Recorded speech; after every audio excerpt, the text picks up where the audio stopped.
Hey guys, welcome to my another video. So আজকের recipe হচ্ছে chicken soup.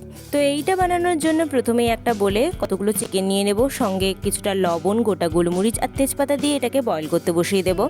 দেন এইদিকে আমরা কিছু ভেজিস নিয়েছি, লাইক এখানে আমি গাজর নিয়েছি, এগুলোকে একদম ছোট্ট ছোট্ট করে টুকরো করে কেটে নিতে হবে। দেন আমরা কিছু পেঁয়াজ নিয়েছি, পেঁয়াজকেও ঠিক একদম ছোটো ছোটোভাবে কেটে নিতে হবে।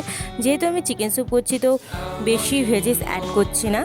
আর এইদিকে আমরা কিছুটা ক্যাপসিকাম নিয়ে নিলাম, ক্যাপসিকামকেও একদম ছোটো ছোটোভাবে কেটে নেব।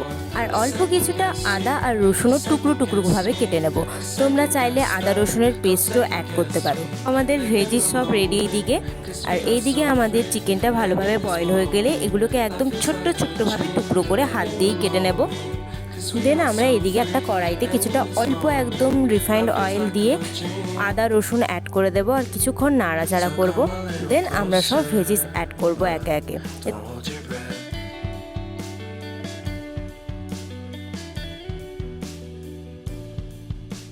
সব ভেজিস অ্যাড করার পর আমরা কিছুক্ষণ নাড়াচাড়া করব যাতে এটা কিছুটা অল্প সিদ্ধ হয়ে যায়।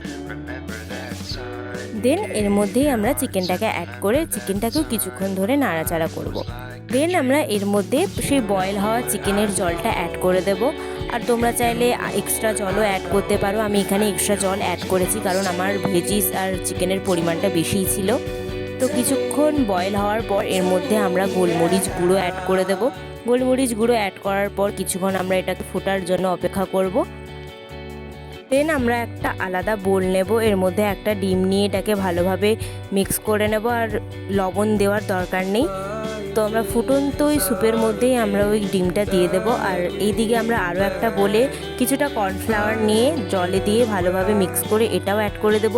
দেন কিছুক্ষণ ফোটার পর আমাদের রেডি চিকেন স্যুপ। ট্রাই করো, খুব ভালো খেতে হয় আর হেলদিও হয়। টাটা।